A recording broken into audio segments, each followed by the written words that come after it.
Thank you so much for joining me here. It's Boxing Day, and we ask you, what are you giving to your neighbors in expression of your love and care for them during this festive season? Well, for one gentleman at Zinu in the Katamanso district, becoming the interpreter and link between the deaf and the hearing public is a passion and his way of showing love and care. Not happy about the manner in which they are discriminated against, Dennis Asamoah has decided to be the voice and hope for the deaf in his community to enable them also have a meaningful life even if society gives up on them due to their communication challenge. In the following report, John News' MFR Atiamo Eli spent some time with Dennis and some of his deaf friends on what matters to them most and how they can be counted as part of their community.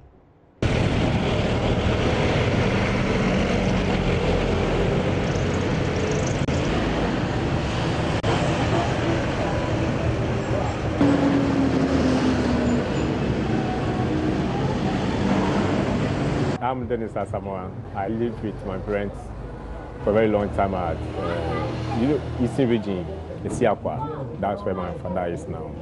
But I was born at Koforidia. My dad is a preacher, so he had a transfer from Koforidia to Siakwa at Abuakwa 2020. He stayed there for around 14 years. I went to Osino Secondary School. Osino Secondary School in the Eastern region.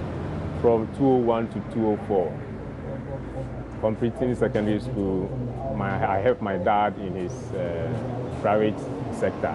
He had a school, Christian Preparatory School, for 4 years. I helped him with the school. Before I had a scholarship at NIT. So I stopped and come to Tama, NIT at Mayflower. I completed NIT. It was a 2-year program. So after 2010, I decided not to go back. So I stayed here. And my uncle is at Community 4, so I stayed with him.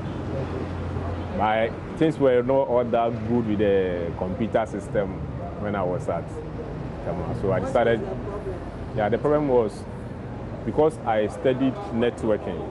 And networking is not every person that will welcome you to touch or to repair or to help him in the network system in his office or his house, unless you know the person. Because it's like, maybe what of if you come and destroy my document, what of if you come and do the do I don't know you. So there was a little bit challenge. I joined this Turkish group at Diba Company. The application was to help them with their network, as I was saying. But when I got there, the manager said, no, we will employ you as a factory hand first. So later, if our network or our caretaker is not around, we will employ you. Because the technician, they brought him from Turkey. So I was just to support him, but still it didn't work. For 1 year, I just left there and decided to do business. Because I can't rely on the computer as I was trying, but it wasn't working out. So someone introduced me to CD. We were selling CDs at the Community 4. But for 1 year, 2 years, I just stopped. And one of my auntie introduced me to the selling aspect of the building materials. So when I got to Dowenya, I started with her husband. So at Dowenya, we were at the Community 22, close to Dowenya, we were there selling. And 3 years, around 2013, I decided to come here. So in 2013, I just started business. So at what point did you develop the interest in sign language? How would I say, interpretation? When I was at NIT, there was this dev who used to come around. I think he was the cleaner. So I was just like trying to talk to him, but I couldn't. And as at now, I don't know where he is. So I was just trying to learn sign language. We had a group, I think from Your Witness or somewhere. They were moving around with the deafs around there. So I was just like, they should teach me sign language, but they refused. So in 2011, 2012, I was trying to learn sign language, but I had no one to teach me, so I just forgot and I let it go. Luckily for me, one day at church, after church service, there was an announcement that who want to learn sign language should C to another one man by name Francis. So I just went to him and he started teaching us around 2013, 2014. Then we learned for 3 months. I wasn't even lucky. For 3 months, he had an appointment at Cape Coast. So he had to leave me and go. I was just trying to learn something by myself. And I was the first person to come out from the out of 20 students. So when he left, I was still teaching the other 19 students who I was with. We had a little problem because it was like, I don't know that much, so they were just scattering, refusing to come to class. He told me something that if I'm able to find a deaf person, that person can help me to learn more of the sign language. So just I was one day sitting here learning my song. Before I raised my head up, someone was looking at me. I was like, why? And he asked me, am I deaf or hearing? I said, deaf. Then he started coming here. So that was how it all started with Dennis becoming a friend of the hearing impaired in his community. He has proven successful at his passion and is seen as the friend of the deaf in this community. Currently, Dennis, with the permission of his boss, works with 3 hearing impaired persons at his shop. They basically help him to sell, as he also introduces them to the hearing public.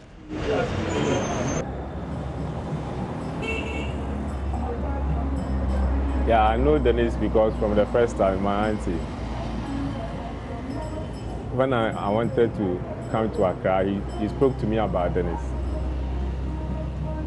Because Dennis is always looking for work for the deafs. So my auntie gave Dennis' number to me and I called Dennis. I met him and I was thinking of what to do. So when I came here, then Dennis helped me to stay here and work with him, and also he helped me to sleep with him. Dennis is the bridge between his deaf friends and his customers. But why the bother? The deaf people, they know the sign for every word, but the interpretation, they don't know. So he was teaching me the word, and I was interpreting by myself. When I say, I like food, like, L-I-K-E, and I say, I'm like you, there's a difference. But they will sign, I like food as I'm like you. For instance, I like food, I'm like you. But it sounds like what you wish for. But I'm like you is not what you wish for or what you want. So I was just taking the word from them. But when it comes to interpretation, I was just separating. It's like same, S-A-M-E. It can use like as, A-S. It can use to be like something like also. So I was just doing all those. They have a lot to learn. Sometimes I only have one person that is done with, I think a degree or something. That a deaf person. She sometimes can't hear. But when he comes here, even her finishing university, when she comes here, communication barrier, sometimes it happens between themselves. I do understand her, but some of the GHS people doesn't understand her. So I have to teach them, like, when you are signing, when you are talking, or when you want to say something about this or that, don't go in the natural way as you know. You need to understand your culture. Like in their culture, we do whatever we like, but the hearing culture is not the same. So when there's a situation between you and the hearing, this is how you have to go by. Some of the deafs who are likely to join the hearing for a very long time knows those things. But those who have been to their cells for a very long time, they are used to their own culture.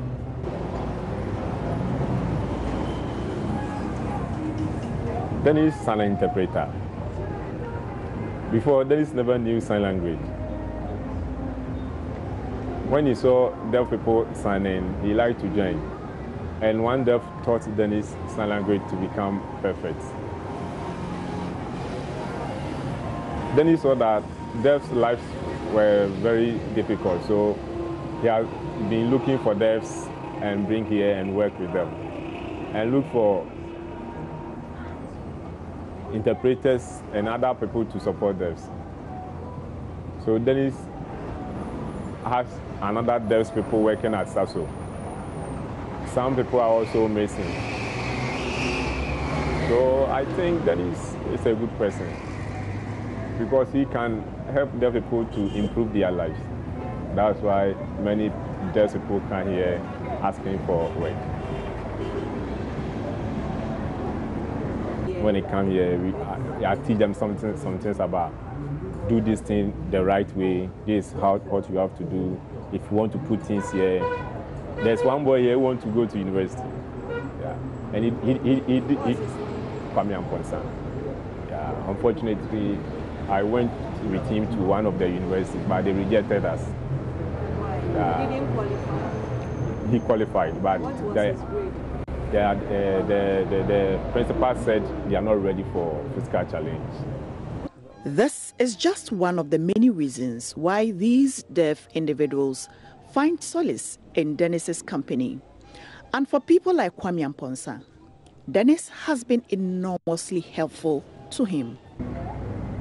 Oh yes, Dennis has really changed my life because I have improved. If a lot of family people or family friends change, deafs can improve. Because if one boy is working at SASO, another one is working with the cement company, and other people are building. There's a tie and dye boy too here working. If all people are coming together, if this person has no education, the family can oppress them, but then it's met with other deafs and help them. So more deafs like Dennis very much because he has been helping them to find work. Congratulations. In the morning, one lady will come and clean here. And when Kwame Amponsa comes, I'm the one to open the shop. So I'll come and open the shop, make sure we arrange everything. And if in case I'm going to somewhere, I just let him in charge. There's one hearing also around. So when the hearing listening to what is happening, then the hearing can tell Kwame Amponsa do this or do that. But when someone is taking something out, he they want to make sure that 10 bags of cement is gone. He they want to tell me that, okay, today I sold 15 bags or maybe 10 wools. Like he is the, let's say, storekeeper. Dennis deals in building materials. It is a common business in the area, particularly because the area is a new settlement and new developments are still underway. I started this thing, I think, 3 years now at the shop. We have, at each time, I have different kind of deafs here. When my customer comes, they know where they are coming. They know the people they are coming to meet here. So when they come, they are like, okay, Dennis, I don't understand, so come and explain it to me yourself. Then I come. Sometimes they will just point like, I need this, I need that, I need that. And the prices, most of the customers know the prices already.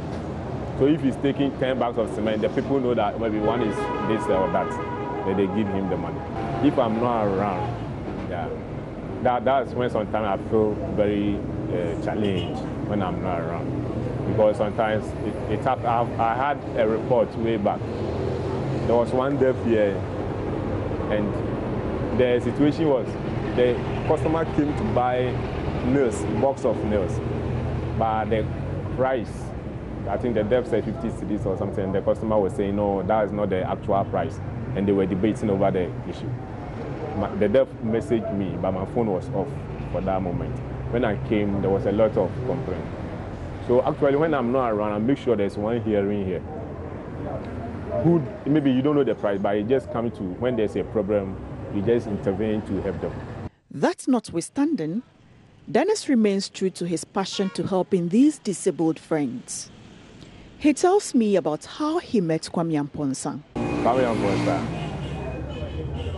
The first day I heard about Kwame Amponsa, we met on Facebook. We met on Facebook. And when I got married at Kumasi, I never knew his auntie was the one that saved me. I never knew. So when Kwame Amponsa completed his SHS, In the house, let me say, Kwame Ponsa is an orphan. Yeah, he's an orphan. From 2 years of birth, he became deaf. So when he goes to the orphanage home, he's the only person with deafness. Therefore, the auntie called and asked me if I can help them. Yeah. And I was like, okay, no problem. Let me just know how to do. I contacted him from Facebook because already he was my friend. I never knew he was the auntie, so I contacted him on Facebook. And his auntie sent me his picture, and I compared and knew that, okay, this is Kwame. If you are a deaf, I have, I think, 5 or 6 deaf who don't work here, but they comes to the house. Every evening, we do small party in the house. We eat and drink and chat. Some don't work here, but they comes to the house. So the auntie knew that when Kwame comes, he will not be alone. Because in there at Kumasi, he was alone. The only deaf person, how to communicate with him was very difficult. Last week, he had a TOEFL exams. And this thing was also a situation where when he was trying to explain to the auntie couldn't understand. So when he came in, anything that he needs, he just tell me, I just call and say, okay, this is what we are doing. This is what we want to do. In the future, I want to be a banker. Because I want to continue my education. So in the future, I don't know if other organizations can accept this. Because Ghana here, more organizations don't allow deaf people to work in their organization. Sometimes if deaf person completed universities and need work, when a deaf person applies for a position, it's always being cancelled. But it's always teaching. So I want to be the first person to work in the bank as a deaf, so that other deafs can copy from me. There's one lady, Ruth. I never knew her too, but where I'm staying right now, he stays 3 houses behind.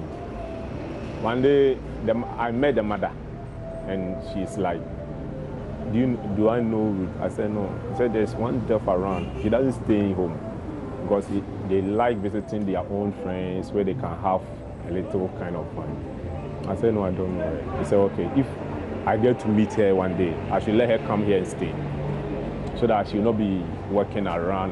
That the mother might know that, oh, where is Ruth? Ruth is at Dennis' shop.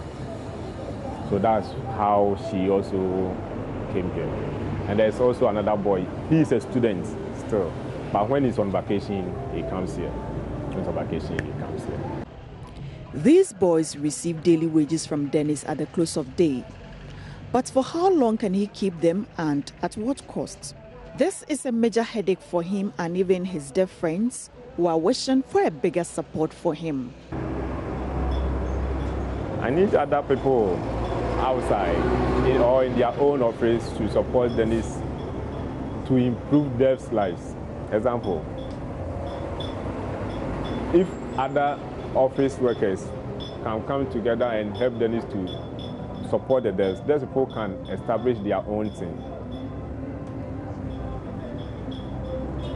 If deaf people have a lot of work, they can improve in their own life and can eat and satisfy too. So sometimes Dennis only when he's paying deafs with money or helping deafs, Dennis suffer. Before, more deafs were visiting him and he was giving food, helping them, eating together, do everything together. Meaning that Dennis liked deafs too much. But Dennis himself is not deaf. He's a hearing, but he loves deafs so much. That's why more deaf also like him. That's what I know. Mr. Thomas Apia is the owner of the shop. He has adopted Dennis as his son. He tells me he was motivated to assist Dennis because of his hard-working nature. He says Dennis has impressed him over the years he's worked with him. He will not hesitate to continue supporting him. Dennis, you know, my boyfriend, at the same time, I am I'm in a for the past 4 years. Dennis is like a son to me. I have worked with him for 4 years now. Dennis is very hardworking. Even the sign language, he started learning it from here gradually. I allow him to attend classes if we have very little to do at the workshop. He continued until he became good at this job.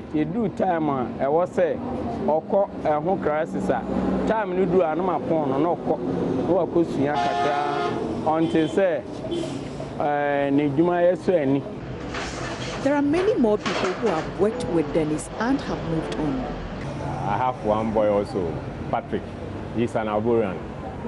He also came here. The mom is there, but the father still lives at Ivory Coast. But he came to stay with the uncle. Now he's working at Sasso Company, the highway. He's working there. When he came first, I was the one helping him.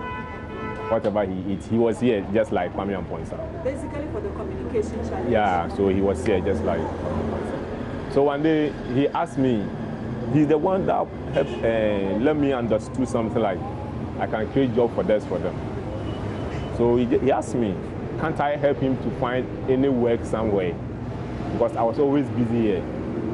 So when he asked me that question, I was like, there's something I can do. There's something I can do. So I just asked him, where does he want to work? And he's like, anywhere. Because when he was passing on the motorway, he saw a lot of companies there. So we started moving there. We started visiting. I think it was once a week, every Wednesday, because I can't close shop and go there. So it was once a week. Luckily, he was accepted at Sasso. And now I think 4 devs are working there. Yeah, 4 devs are working there. And the director is ready to add more of them. Wow. Yeah.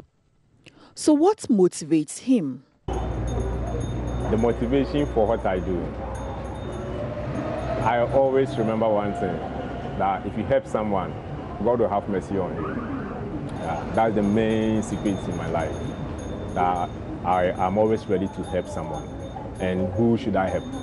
So when I get in contact with them, I was just like, okay, here is a good place to rest.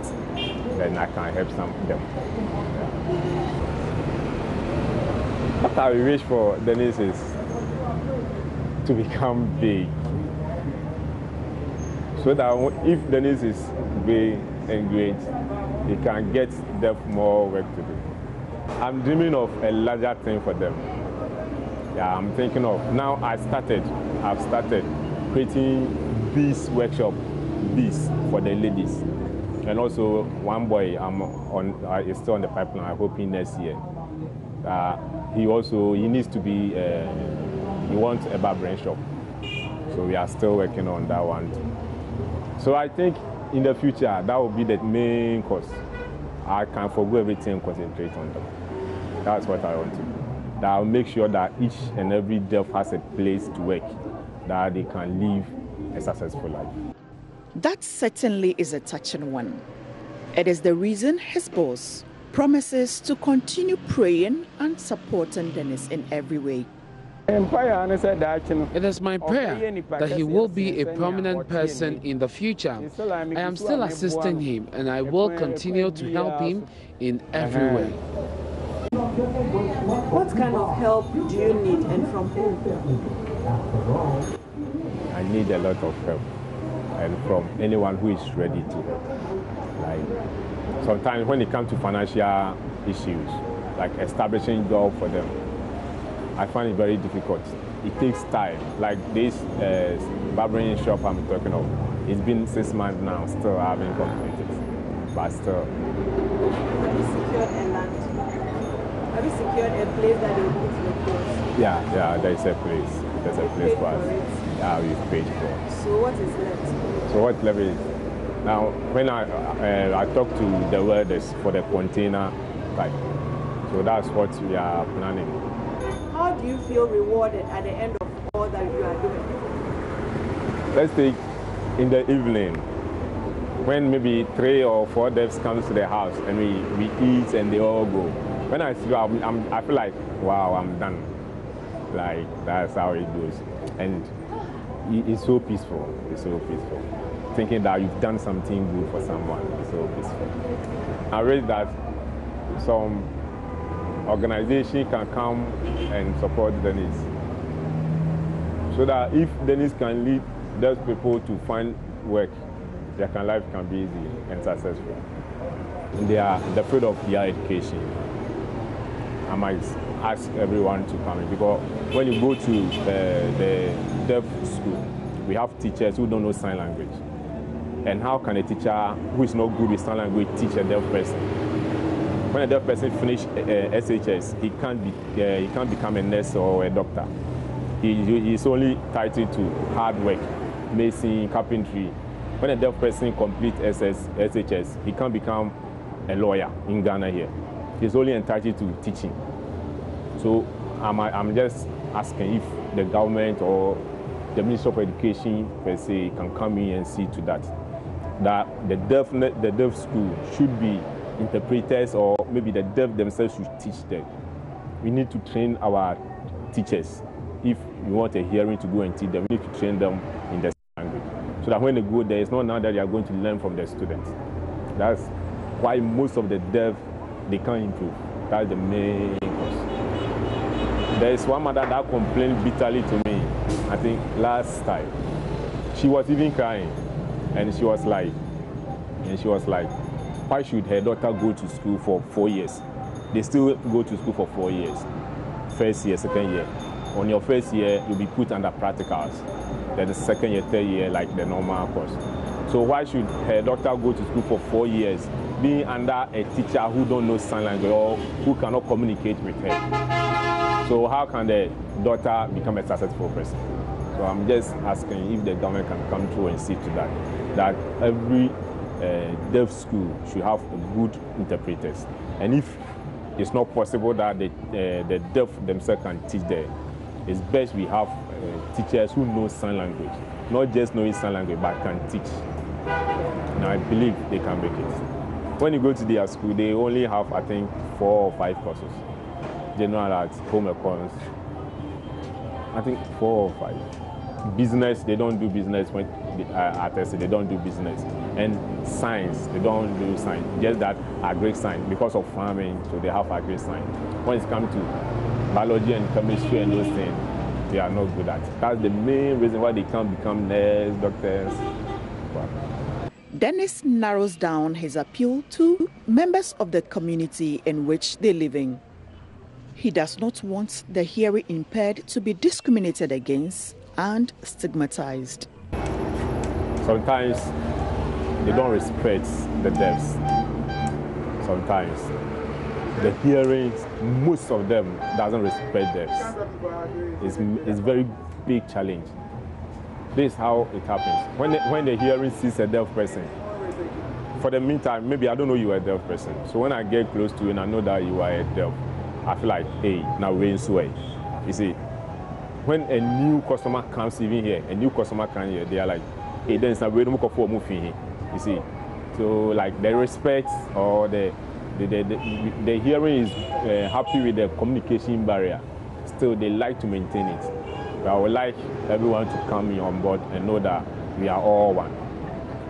A deaf person, the only thing they can do is to hear what you are saying. But they can do whatever you want them to do. And they can do whatever you can do.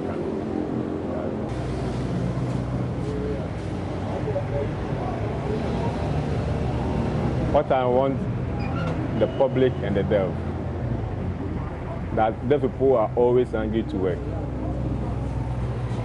That I want the government and the public to help deaf people to improve their life, because first, deaf lives are always difficult.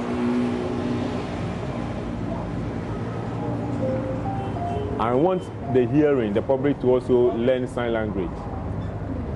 That here people can easily communicate with the deaf. So that if a deaf person applies for a work or a position, it can be easy. Why? Because many organizations find it difficult to communicate with the deaf. That's because we can't hear. But if organizations or every person knows sign language, communicating with the deaf will be more easy. It doesn't mean that because we are deaf, we are more ignorant. No, it's very wrong to ignore us. You can welcome most deafs to work in your community, and that we can be successful. No deaf in Ghana here has ever been successful. So I'm pleading to the government and other organizations to accept deafs in their workplaces.